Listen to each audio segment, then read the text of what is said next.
ये देखते हुए गालब उसकी ओर ही देखा जा रहा था और उसकी आंखें क्या है माधवी पर टिक जाती है। माधवी कहती है कि तुम मुझे देखकर चौंक क्यों गए? मैं पहले की तरह सुंदर माधवी नहीं हूँ। वचन को पूरा करने के लिए, तुम्हारी प्रतिज्ञा पूरा करने के लिए मैंने अपने यौवन का बलिदान दे दिया है। माधवी से गालब कहता है कि तुमने मेरा उद्धार किया है और मेरा रोम रोम तुम्हारा आभारी है।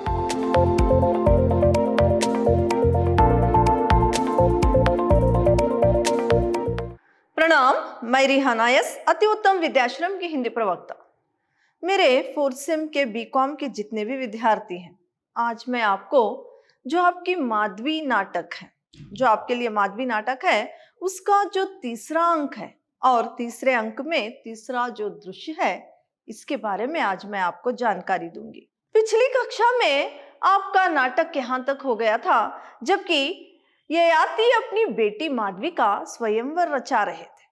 साथ ही साथ गालब को दीक्षा भी दी जा रही थी। देश देशांतर से सारे राजा महाराजा लोग क्या है इस स्वयंवर में उपस्थित हो रहे थे और विश्वामित्र भी वहां पर आए हुए थे। तो यहाँ पर गालव, ययाति और विश्वामित्र में कुछ बातें होती है। गालव को अपने यानी विश्वामित्र को अपने शिष्य गालव पर बहुत ज्यादा गर्व हो रहा है। ययाति की प्रशंसा क्या है समस्त आर्यवत में हो रही है। ययाति बहुत ही क्या है खुश है और आज सचमुच वो कन्यादान भी कर रहे थे। ऐसा एक माहौल था।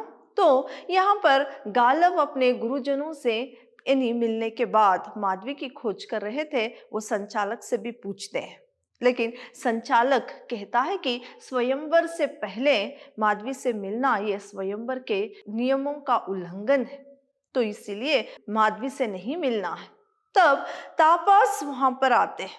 तापास जो गालव के मित्र थे, तापास को देखते ही गालव माधवी के बारे में पूछता है। तो माधवी क्या है, तापास ने माधवी को नहीं देखा है, इसके बारे में सिर्फ सुना है। इस बात को गालव से तापास कहते हैं और गालव कहते हैं कि मैं यहाँ पर उपस्थित हूँ, इसकी सूचना माधवी को दे देना। इस तरह से अपने मित्र को कहते हैं। तो वहां से तापस का प्रस्थान होता है। यहाँ तक आपका तीसरे दृश्य में ही यहाँ तक हुआ था। तो आगे देखिए, आगे गालव क्या है वहीं पर टहलता हुआ क्या है मन ही मन कुछ सोचता है। मुझे यहाँ पहले आ जाना चाहिए था, 2 दिन पहले ही पहुंच जाता। माधवी का मन बदल भी तो सकता है, वह किसी राजा को वरेगी, सुख चैन से रहना चाहेगी, मुझे क्यों मरेगी? मन ही मन गालव ये बात सोचने लगते हैं। मुझे यानी स्वयंवर जो आज माधवी का हो रहा था, इससे 2 दिन पहले ही गालव आ जाते। वो क्यों मुझे अपना वर चुनेगी? वो सुख चैन से रहना चाहती है, किसी राजा को ही चुनेगी, मुझे क्यों चुनेगी? मुझे 2 दिन पहले ही इस समारोह से 2 दिन पहले ही यहाँ पर उपस्थित होना चाहिए था। अगर माधवी का मन बदल गया हो तो। इस तरह की चिंता में गालव घिरे हुए हैं। वहां पर तभी आंख उठाकर देखता है तो प्रवेश द्वार पर माधवी खड़ी है। गालव औचक सा उसकी ओर देखता रह जाता है। समझ नहीं पाता वह माधवी है या कोई और स्त्री। अपने माधवी को देखा है, मैं माधवी से मिलना चाहता हूं। वो जब ये सोचता रहता है तभी आंख उठाकर देखने पर वहां पर क्या है, वहां प्रवेश द्वार पर माधवी खड़ी रहती है। एकदम से वो आश्चर्यचकित हो जाता है और इन्हीं वो क्या है वहीं पर खड़ा रह जाता है और उस स्त्री की ओर देखता रहता है।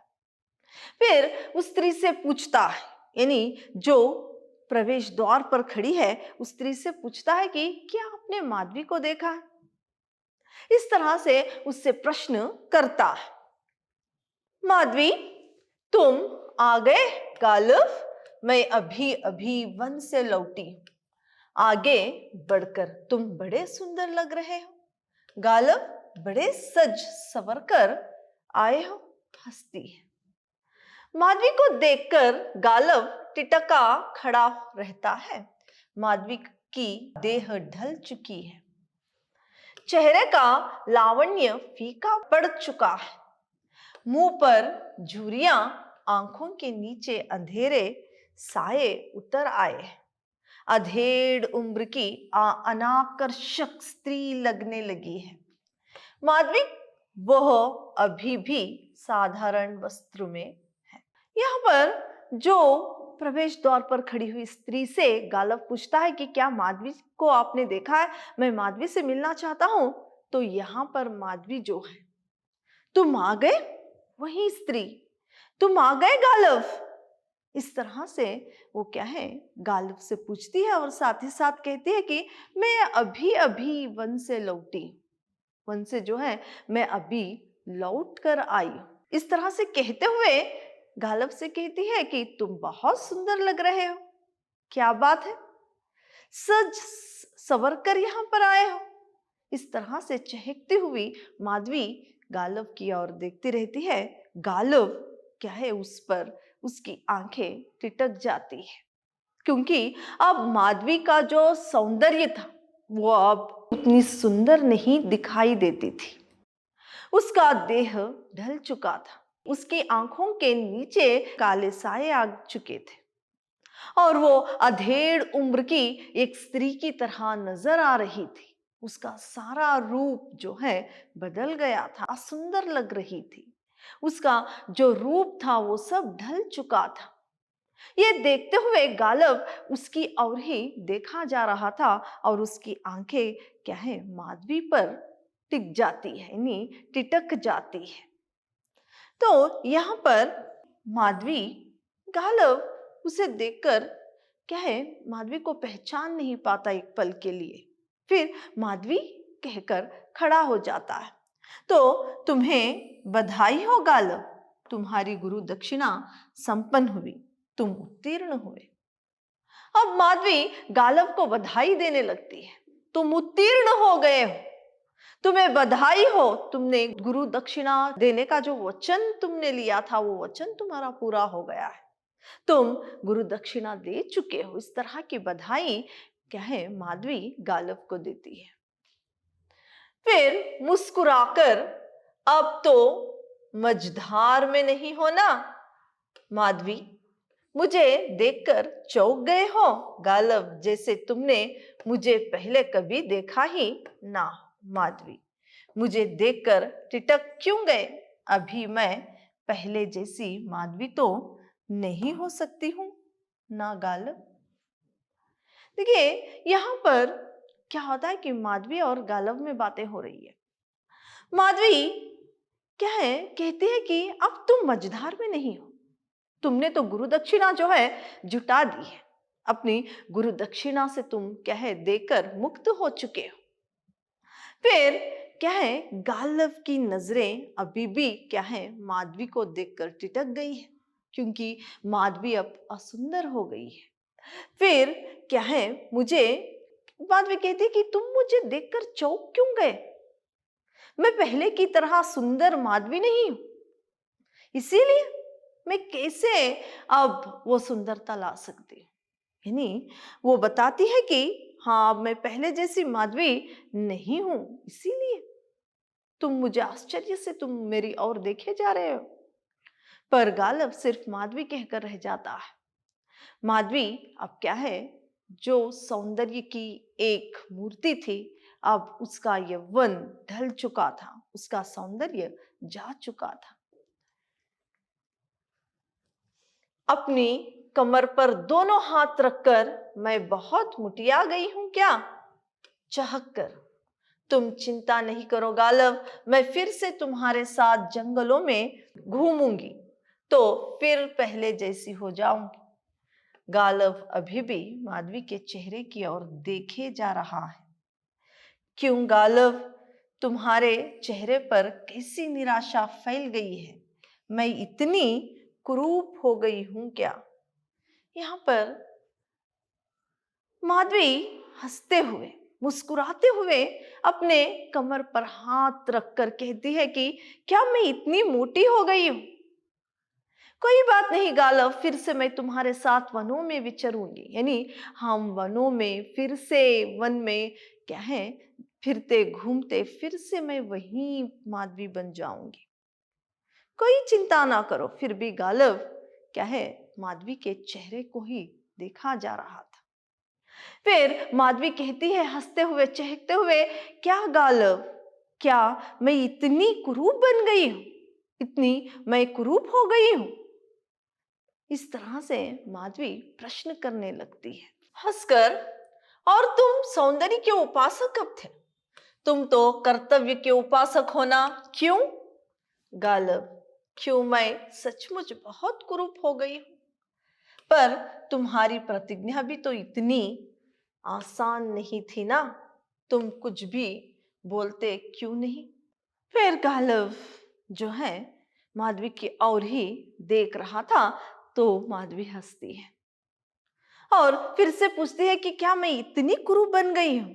लेकिन तुम्हारा जो वचन था वो इतना आसान तो नहीं था गालव। गालव सिर्फ उसकी ओर देखा जा रहा था और कहती है कि वो तुम्हारा जो वचन है वो इतना आसान नहीं था। क्या है, इस वचन को पूरा करने के लिए, तुम्हारी प्रतिज्ञा पूरा करने के लिए मैंने अपने यौवन का बलिदान दे दिया है। और तुम अभी भी कुछ क्यों नहीं कह रहे हो गालव? इस तरह से वो प्रश्न करती है। तो गालव कहता है, तुम्हें तो चिर कौमार्य का वर मिला हुआ है माधवी, तो तुम प्रसव के बाद भी युवती बनी रह सकती हो। मैंने सोचा गालिब के पास जा रही हूं तो जैसी हूं वैसे ही जाऊंगी। गालिब से क्या छिपाना। छोड़ो मेरी बात गालिब, गुरु महाराज से भेंट हुई। गुरुजन तुमसे बहुत प्रसन्न है ना। यहाँ पर जब गालिब कहता है कि तुम्हें तो चिर कौमार्य का जो क्या है वर प्राप्त है, बच्चे के जन्म के बाद भी फिर तुम अनुष्ठान करके यौवन में आ सकती हो, तुमने क्यों नहीं किया माधवी? तो माधवी यहाँ पर बताती है कि छोड़ो इस सब बातों को। तुमने गुरु दक्षिणा जुटाने के बाद सभी तुमसे बहुत, यानी गुरुजन बहुत ज्यादा ही प्रसन्न होंगे तुम्हारे से। इस तरह से माधवी गालिब से कहती है। फिर ये बात भी वो कहती है कि तुम कब सौंदर्य के उपासक थे गालिब, तुम तो कर्तव्य के उपासक थे। कर्तव्य पूरा करना ही तुम्हारा ध्येय था। तुम कब सौंदर्य पर इतना मुग्ध थे? इस तरह से भी वो कहती है। माधवी हंसकर, पहले मुझे तुम्हारी प्रतिज्ञा पूरी करनी थी गालिब। पुत्र जन्म के बाद मैं अनुष्ठान कर लेती थी ताकि कोई राजा मुझे रखने से इनकार नहीं कर दे, पर अब तो तुम्हारी प्रतिज्ञा पूरी हो चुकी है। तुम फिर भी तो अपने पहले रूप में आ सकती हो माधवी। अब किस लिए गालिब? अब तो मैं जैसी हूं वैसी ही तुम्हारे सामने आना चाहती हूँ। तुमसे क्या छिपाना गालिब। देखिए यहाँ पर फिर से माधवी हंसने लगती है। हंसते हुए ही वो कहती है कि हाँ, मैं क्या है पुत्र को जन्म देने के बाद फिर से मैं अनुष्ठान करके फिर से मैं क्या है यौवन में आ जाती, लेकिन उस वक्त तुम्हारी प्रतिज्ञा को पूरा करना था। किसी और राजा के पास भी मुझे जाकर तुम्हारे लिए घोड़े जुटाना था, इसलिए मैं अनुष्ठान कर लेती। अब तो तुम्हारी प्रतिज्ञा पूरी हो चुकी है, अब क्यों चाहिए फिर से अनुष्ठान? मैं जैसी हूं वैसी ही तो रहूंगी। इस तरह से गालिब को कहती है कि तुमसे मैं क्या छुपाऊं, मैं जैसी हूं वैसे ही तुम्हारे सामने उपस्थित हूं। इस तरह से गालिब को माधवी कहती है। लेकिन गालिब कहता है कि तुम पहले की तरह माधवी तो बन सकती हो, यानी पहले की तरह यानी सुंदर दिखाई दे सकती हो, क्यों फिर से तुम अनुष्ठान नहीं कर लेती? इस तरह से गालिब माधवी को कहता है। पर इस रूप में माधवी, क्यों ये रूप तुम्हें स्वयंवर के लिए उचित नहीं लग रहा है? यही ना, मैंने तो सोचा था स्वयंवर मात्र औपचारिकता है, इसी रूप में निभ जाएगा। मैं तो जिसे चुनना चाहती थी पहले ही चुन लिया है। मैं तुमसे तो अपना असली रूप नहीं छिपा सकती थी गालिब, लेकिन तुम बड़े विचलित हो गए हो। लगता है तुम्हें मेरे इस रूप से डर लगने लगा है। गालिब कहता है कि पर इस रूप में, यहाँ पर गालिब कहता है कि स्वयंवर तुम्हारा आज है, तुम इसी रूप में स्वयंवर में उपस्थित होगी। इस तरह से कहने पर तो माधवी कहती है, क्यों ये रूप तुम्हें स्वयंवर के लिए उचित नहीं लगता? यहाँ पर माधवी कहती है कि मैं जैसे रूप में हूं इसी तरह इस स्वयंवर में उपस्थित होंगी, क्यों उचित नहीं लगता? मैं पहले से ही जिसे चुनना चाहती थी, जिसे अपना वर मानना चाहती थी, यानी वर बनाना चाहती थी, वो तो मैंने पहले से ही चुन लिया है। ये तो जो स्वयंवर है वो सिर्फ औपचारिकता है, औपचारिकता है। ये क्या है? औपचारिकता है। इस रूप में भी निभ जाएगा। मैंने तो पहले से ही मेरे वर को चुन लिया है। और ये भी कहती है कि गालिब, मैं कैसे अपनी असली रूप को तुमसे छुपा सकती हूँ? मैं जैसी हूं वैसे ही तुम्हें अपना वर बनाना चाहती हूँ। इस तरह से वो कहती है। हंसकर मैं अब अनुष्ठान करना नहीं चाहती, जैसी हूं वैसी ही रहना चाहती हूँ। प्रतिज्ञा संपन्न हुई गालिब, अब हम दोनों यानी स्वतंत्र हैं। हम दोनों जहां चाहे जा सकते हैं। क्यों गालिब, स्वतंत्र होना तुम्हें कैसे लग रहा है? मैं सचमुच बहुत प्रसन्न। यहाँ पर माधवी फिर से ये भी कहती है कि क्या मेरे इस रूप को देखकर तुम डरने लगे हो?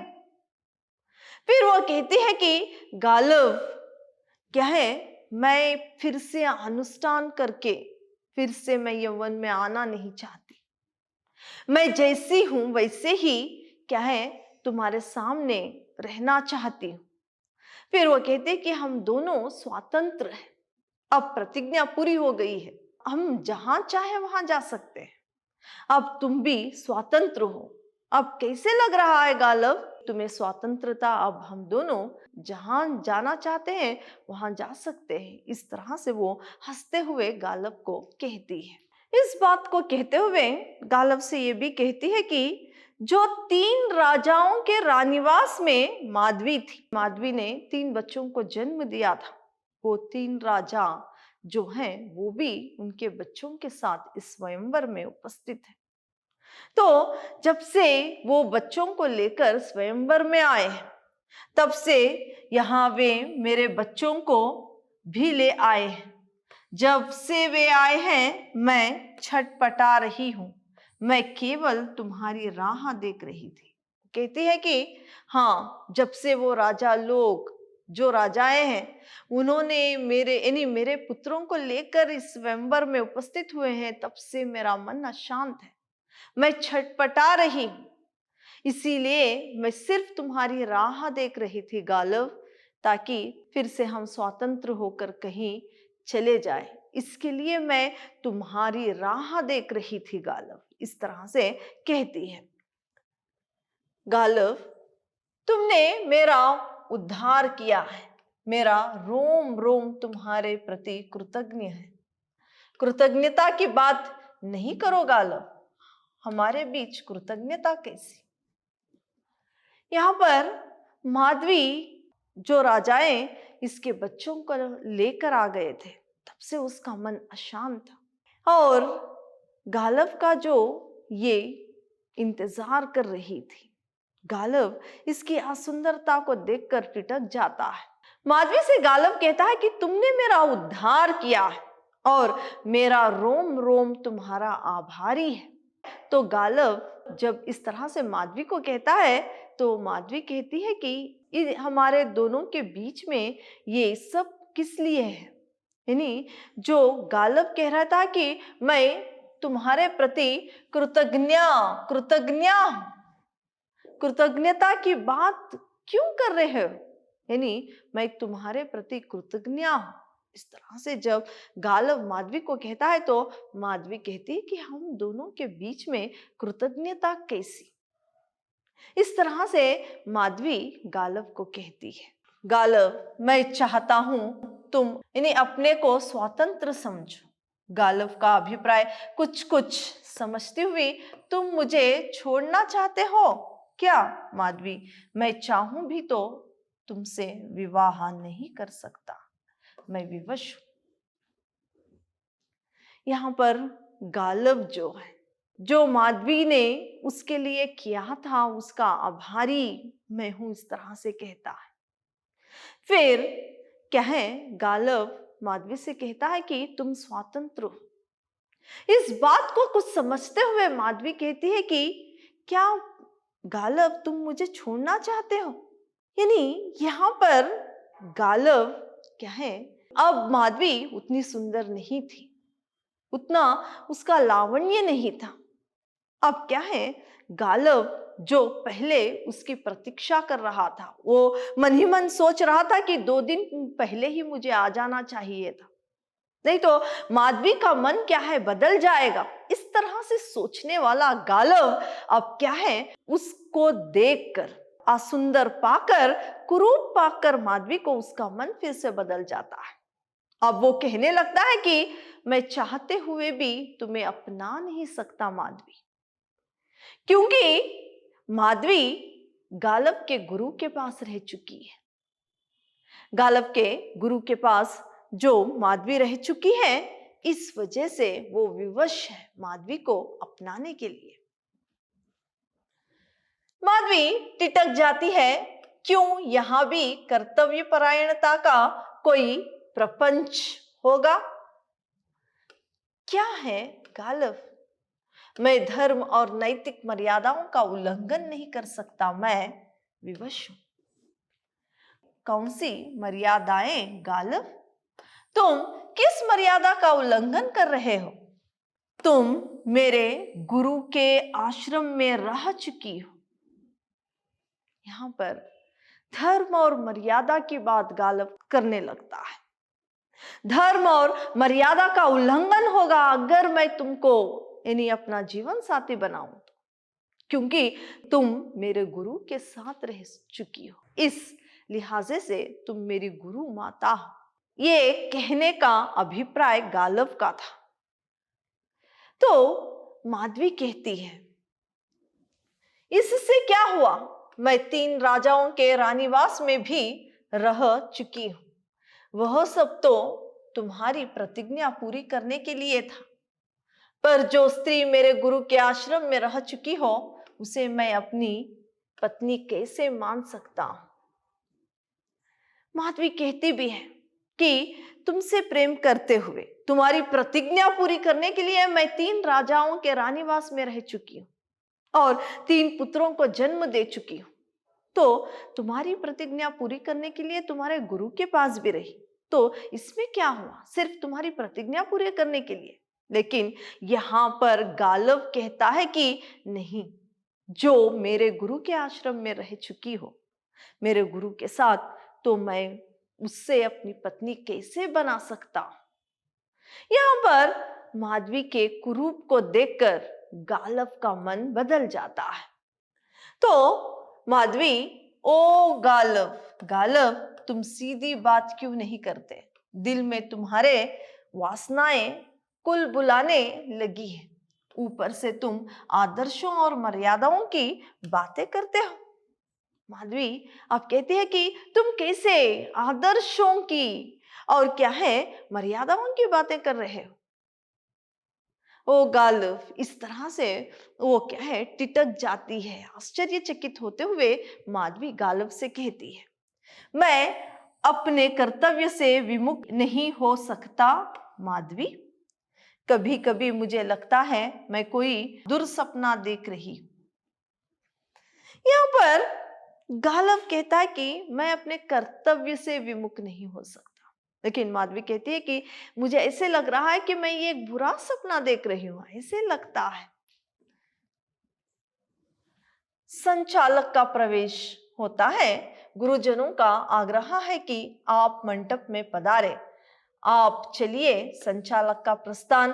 तभी संचालक का प्रवेश होता है और माधवी और गालव से कहते हैं कि यहाँ पर गुरुजनों का आग्रह है कि आप मंडप पे पधारे। यानी गालव को दीक्षा देने के लिए मंडप में बुलाया जाता है। तब माधवी संयम स्वर से कहती है कि जाओ गालव, तुम यहां से जाओ, अपने आप को स्वतंत्र समझो।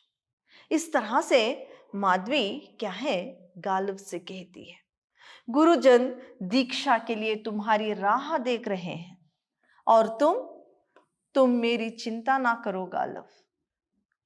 गुरुजन क्या है, तुम्हें दीक्षा देने के लिए वहां पर इंतजार कर रहे हैं, तुम चलिए जाओ। इस तरह से माधवी गालव को कहती है। तो यहाँ पर गालव कहता है कि और तुम, माधवी कहती है कि तुम मेरी चिंता मत करो, मैं सच्चे दिल से तुम्हारा आदर करता हूं। माधवी, तुम्हारे प्रति कृतज्ञ हूं। मुझे तुम्हारा आदर नहीं चाहिए गालव, ना ही कृतज्ञता। मुझे जो चाहिए था वो तुम्हारे पास नहीं है। मैं तुम्हें सुखी देखना चाहता हूं माधवी। मैं भी तुम्हें सुखी देखना चाहती हूँ गालव, और स्वतंत्र भी। क्या कहा माधवी? यहाँ पर क्या है, गालव कहता है कि मैं सच्चे दिल से क्या है, तुम्हारा आभारी हूं। साथ ही साथ वो कहता है कि मैं सच्चे दिल से तुम्हारा आदर भी करता हूं और तुम्हारा कृतज्ञता भी हूं। तो यहां पर माधवी कहती है कि मुझे तुम्हारी कृतज्ञता नहीं चाहिए। माधवी को गालव कहता है कि मैं तुम्हें सुखी देखना चाहता हूं।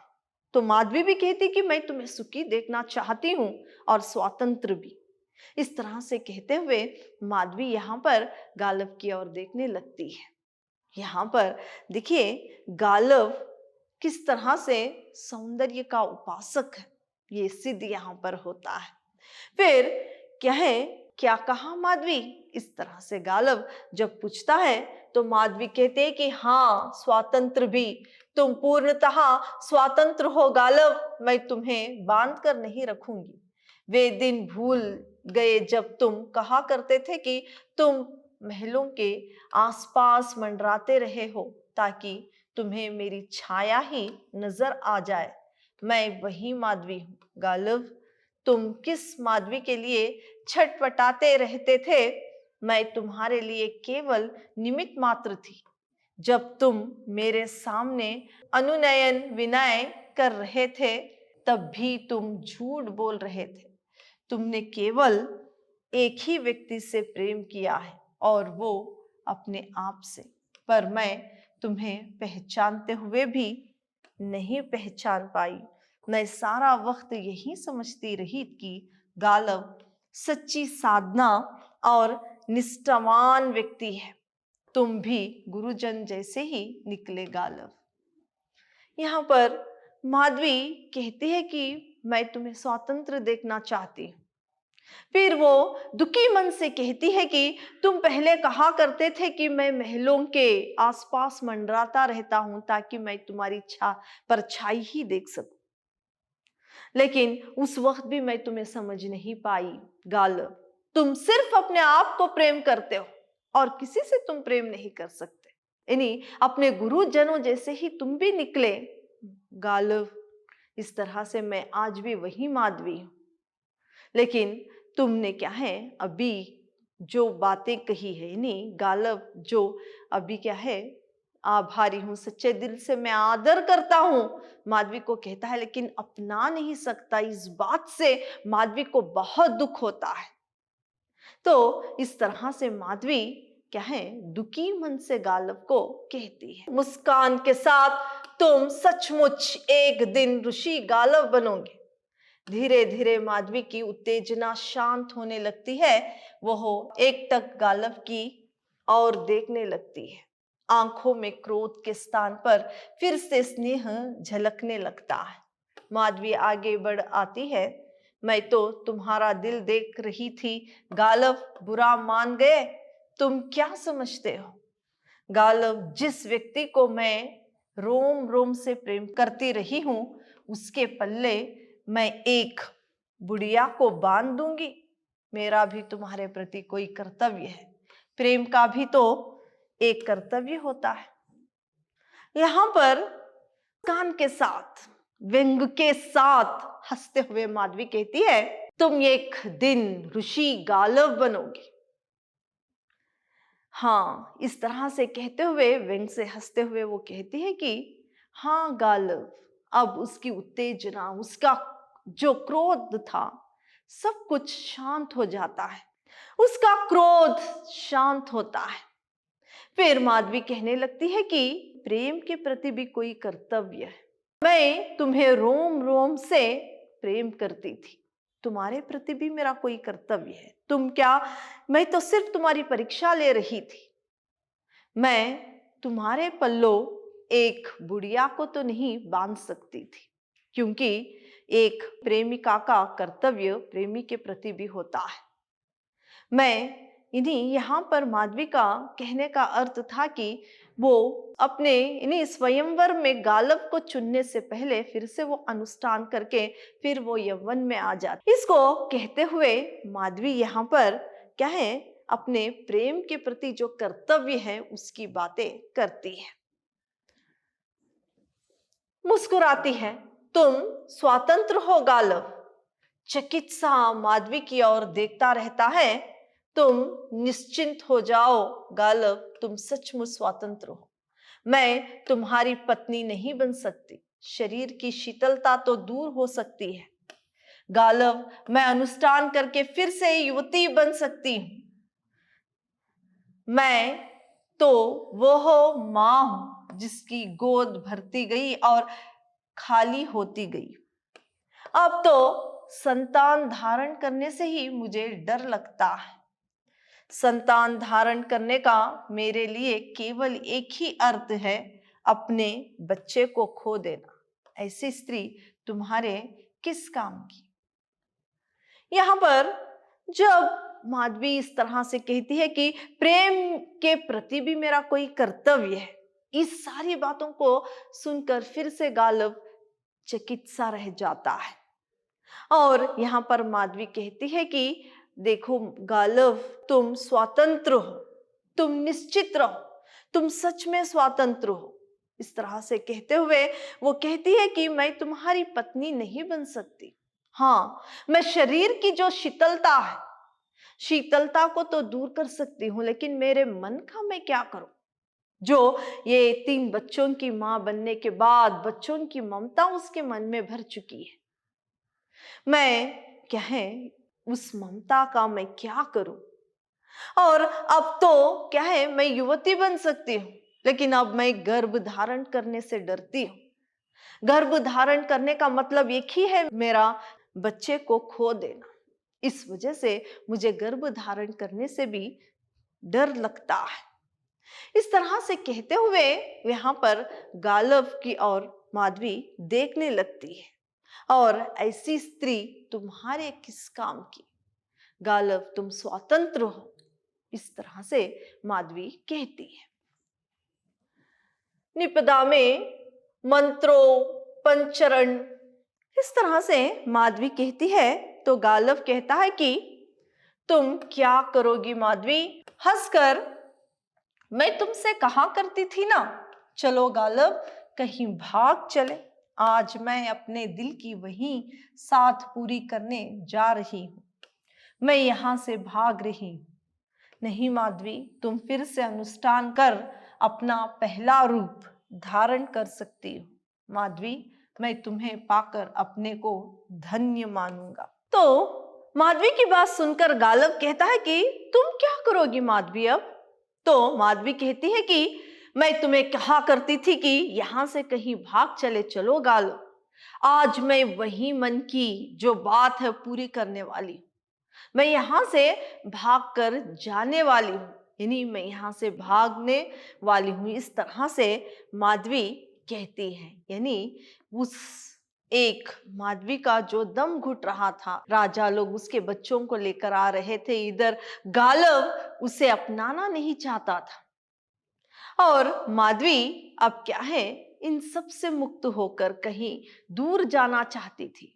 तो मैं यहाँ से जाने वाली हूँ, यानी यहाँ से भाग रही हूँ, इस तरह से गालव को कहती है। गालव फिर से कहता है कि तुम अभी इन्हीं अनुष्ठान करके फिर से यौवन में आ जाओ, मैं तुम्हें पाकर धन्य हो जाऊंगा। गालव जब उसकी सुंदरता यानी उसकी कुरूपता को देखकर जो गालव कह रहा था कि तुम तो मेरे गुरु के साथ रह चुकी हो, तो मैं कैसे तुम्हें अपनी पत्नी बना सकता हूं। जब माधवी फिर से कहती है कि प्रेम के प्रति भी मेरा कर्तव्य है, अब गालव का मन फिर से बदल गया है, फिर माधवी को अपनाना चाहता है। यहां पर यह सिद्ध होता है कि कुछ पुरुष सिर्फ सौंदर्य के ही उपासक रहते हैं। फिर माधवी मुस्कुराती है, फिर से अपने को धोखा दे रहे हो गालव, यह झिझली भावुकता किस काम की। यौवन और रूप तो मिल जाएंगे, पर अपने इस दिल का क्या करूं जो झलनी हो चुका है। नहीं माधवी, मैं तुमसे अनुनयन करता हूं, तुम भावुक हो रहे हो। मुनि कुमार, तुमने अपना कर्तव्य पूरा किया, अब मुझे मेरा कर्तव्य पूरा करने दो। स्नेह से संसार बड़ा विशाल है गालव, उसमें निश्चय ही मेरे लिए कोई स्थान होगा। यहाँ पर यानी माधवी फिर मुस्कुरा उठती है। मुनि कुमार कहती है कि मुनि कुमार, फिर से तुम अपने आप को धोखा दे रहे हो, भावुकता में मत पड़ो। फिर वो कहती है, ये भावुकता किसी काम का नहीं है। यौवन में आकर मैं फिर से सौंदर्य तो बन सकती हूँ, लेकिन इस दिल का क्या करूं जो छन्नी बन गया है। यानी यहाँ पर बच्चों से बिछड़कर और गालव की बातें सुनकर पिता के क्या है कर्तव्य को पूरा करने के लिए इसके सारे यौवन का त्याग करने वाली माधवी, उसके मन में दुख भरा हुआ है। देखिए, यहाँ पर भारतीय नारी के जो त्याग गुण है, जो सहन शक्ति है, इसको भी दर्शाती है। और यहाँ दूसरी ओर पुरुष किस तरह से सौंदर्य के उपासक है, कहनी यानी पुरुष किस तरह से हर एक काल में स्त्री पर अत्याचार कर रहे थे। पुरातन काल से लेकर आज भी ये भी यहाँ पर देखने को मिलता है। फिर माधवी कहती है कि तुम भावुक हो रहे हो मुनि कुमार, तुम भावुक हो रहे हो गालव, तुमने अपने कर्तव्य को निभाया है, आज मैं अपना कर्तव्य पूरा करूंगी और ये संसार बहुत विशाल है, कहीं ना कहीं मेरे लिए भी एक स्थान है। इस तरह से माधवी गालव को कहती है। माधवी द्वार की ओर बढ़ जाती है, वहां से मुड़कर, तुम जाओ गालव, गुरुजन तुम्हारी राह देख रहे हैं, युग युगों तक तुम्हें मेरा। माधवी धीरे धीरे आंखों से ओझल हो जाती है। मंत्रोच्चारण स्वास्ति वाचन के स्वर ऊंचे हुए जा रहे हैं। शंखनाद संगीत, आश्रम वासियों का प्रवेश, वे गालव के सिर पर छोटा सा मुकुट रखते हैं, कंधों पर उतारिया, माथे पर तिलक लगाते हैं और गालव पर पुष्प वर्षा करते हुए उसे धीरे धीरे मंडप की ओर ले जाते हैं। शंखनाद, यहाँ पर कहे माधवी कहती है कि गुरुजन जो हैं तुम्हारा इंतजार कर रहे हैं, जाओ गालव, इस तरह से कहते हुए वो क्या है वन की ओर प्रस्थान करती है। गालव उसकी ओर देखता रहता है, इन्हीं माधवी उसकी आंखों से ओझल हो जाती है। इधर गालव के लिए क्या है, जो आश्रम वासी थे, तिलक लगाते हुए, मुकुट रखकर, पुष्प वर्षा करते हुए उसे दीक्षा देने के लिए ले जाते हैं। वहां पर उसे दीक्षा देने के लिए मंडप ले जाते हैं। फिर शंखनाद होता है। ययाति का प्रवेश, देर कर दी मुनि कुमार, दीक्षा में विलंब हो रहा है, ऋषि विश्वामित्र राह देख रहे हैं, माधवी कहाँ है। गालव और ययाति का प्रस्थान, ऋचाओं का पाठ, होम यज्ञ के स्वर ऊंचे उठते जा रहे हैं। फिर क्या है, ययाति का प्रवेश होता है और कहते हैं ययाति महाराज की तुमने दीक्षा समारोह में आने के लिए बहुत देर कर दी। तो यहाँ पर गालव और ययाति मंडप तक जाते हैं। फिर क्या है, वहां पर ओम उच्चारण का स्वर जो है ऊंचा उठता जाता है। यहाँ पर आपका जो माधवी नाटक है वो समाप्त होता है। इतना ही आपका नाटक था। तो यहाँ पर हमें पता चलता है कि किस प्रकार नारी धरती की तरह सहन शक्ति रखती है और वो त्याग और ममता की एक मूर्ति है। गालव के लिए माधवी ने किया अपने प्रेम के प्रति जो कर्तव्य था, किस तरह से निभाया, इसका भी यहाँ पर पता चलता है। साथ ही साथ पुरुष किस प्रकार अपने यानी जो अपने लिए अपने स्वार्थ के लिए स्त्री को कहां तक ठग सकते हैं और वो सौंदर्य के किस तरह से उपासक होते हैं कुछ पुरुष, इस नाटक से चलता है। तो आपका नाटक इतना ही था। धन्यवाद।